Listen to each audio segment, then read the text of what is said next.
Bienvenue sur la chaîne du compte qui compte, je parle compta. Aujourd'hui, nous allons voir ou revoir la définition de la balance. Une idée, Amanda? Une balance, c'est pour connaître son poids, bien sûr. Non, mais plus sérieusement, même si je le savais, je ne le dirais pas. Je ne suis pas une balance. Merci Amanda pour ces traits d'humour. Plus sérieusement, la balance comptable est un outil de gestion et de contrôle qui détaille l'ensemble des comptes de l'entreprise sur une période donnée. La balance générale est éditée à partir du grand livre. Voir la vidéo si ce n'est déjà fait.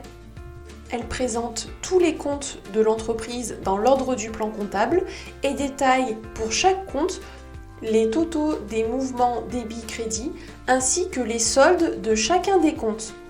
La balance est donc un outil de contrôle de la partie double qui vérifie l'égalité totale des débits égale totale des crédits pour l'ensemble des comptes et également un outil qui vérifie la cohérence des enregistrements comptables.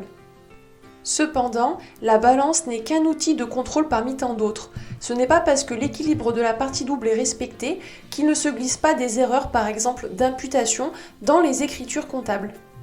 Une balance présente obligatoirement les informations suivantes. Le numéro du compte, le total des débits pour ce compte, le total des crédits s'il y en a, et le solde du compte. Et bien sûr, les totaux de tous les mouvements et de tous les soldes. Prenons un exemple. Dans l'exemple de balance présenté ci-dessus, on peut constater que le total des comptes ayant un solde débiteur pour 264 € est bien égal au total des comptes ayant un solde créditeur également de 264 €. Et les totaux des mouvements sont également égaux. Le principe de la partie double est donc respecté. Dans cet exemple simple présentant la balance de peu de comptes et également de peu d'écritures, on peut également apprécier la cohérence des écritures enregistrées avec le montant de TVA qui correspond bien au montant hors taxe de ce qui est enregistré dans les comptes 607 et 707, achat et vente de marchandises. Également, on constate que les clients et les fournisseurs sont soldés et également que le montant enregistré en banque, le solde bancaire débiteur positif, correspond bien à l'encaissement qui est supérieur aux achats.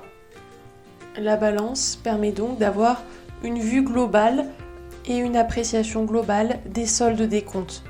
Enfin, en plus d'éditer une balance générale, on peut, dans le cadre du suivi des comptes clients et fournisseurs, utiliser des balances auxiliaires qui concernent que les comptes clients ou que les comptes fournisseurs, afin d'avoir une idée des soldes des comptes et donc de déterminer ce que les clients nous doivent et également ce qu'il nous reste à payer des factures de nos fournisseurs.